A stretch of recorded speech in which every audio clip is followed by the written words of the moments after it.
ओम नमः शिवाय साथियों। मैं प्रदीप सिंह, फाउंडर ऑफ अनंत विजय सेवा संस्था। साथियों, आज मैं आपको श्रीमद् भागवत गीता का अध्याय 1 का श्लोक नंबर 32, श्लोक नंबर 33, श्लोक नंबर 34, श्लोक नंबर 35 का संस्कृत और हिंदी वाचन करके बताऊंगा। तो श्लोक सुनिए। कीनो राजन गोविंद की भोगिर्जीवितेन वा ये सामर्थे कांक्षितं नो राज्यं भोगा सुखानि च ते इमे व्यवस्थिता युद्धे प्राणास्तक्त्वा धनानि च आचार्या पितर पुत्रा स्थिते च पितामहा मातुला श्वशुरा पौत्रा शाला संबंधिनस्तथा एतान् हन्तुमिच्छामि घ्रतोऽपि मधुसूदन अपि त्रिलोक्यराज्यस्य हेतो कीनु मही कृते निहत्य धार्तराष्ट्रान् का प्रीतिश्चान् जनार्दनः। इसका हिंदी अनुवाद है, हे गोविंद, हमें राज्य, सुख या इस जीवन से क्या लाभ है, क्योंकि जिन सारे लोगों के लिए हम उन्हें चाहते हैं वे ही इस युद्ध भूमि में खड़े हैं।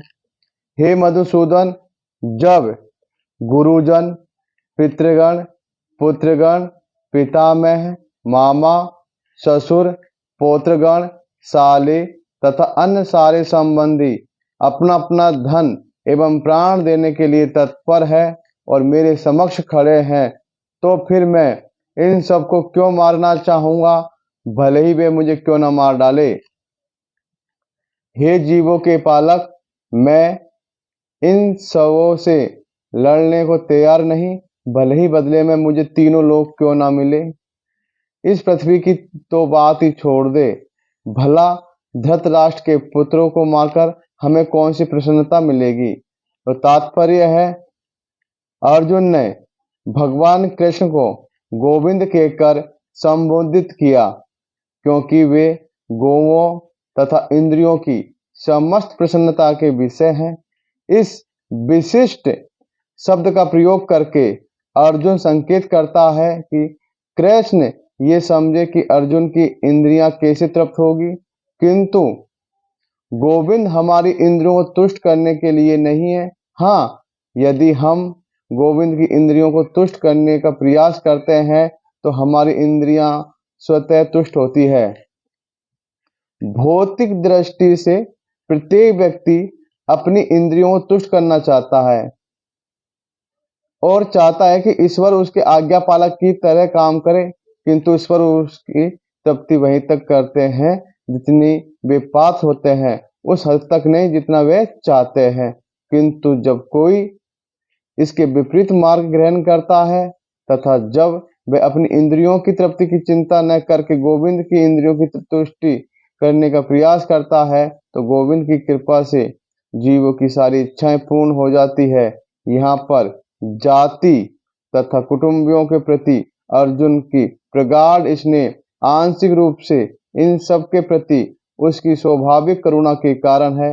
अतः वह युद्ध करने के लिए तैयार नहीं है।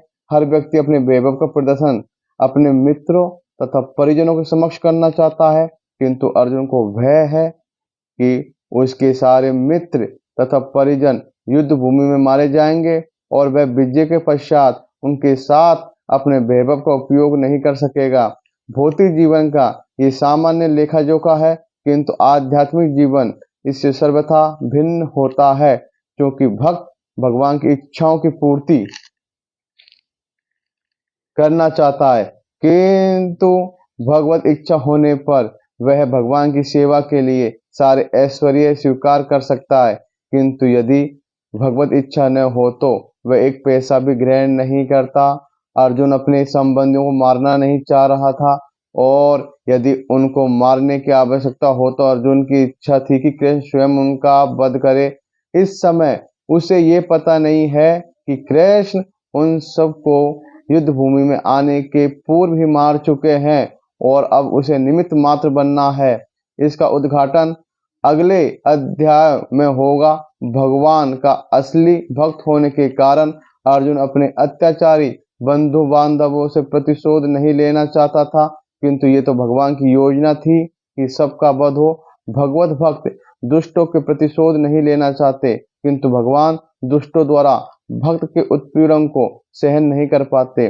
भगवान किसी व्यक्ति को अपनी इच्छा से क्षमा कर सकते हैं, किंतु यदि कोई उनके भक्तों को हानि पहुंचाता है तो वे उसे क्षमा नहीं करते। इसलिए भगवान इन दुराचारियों का वध करने के लिए उद्यत थे, यद्यपि अर्जुन उन्हें क्षमा करना चाहता था। तो श्लोक नंबर 32 से 35 का संस्कृत और हिंदी अनुवाद यह है।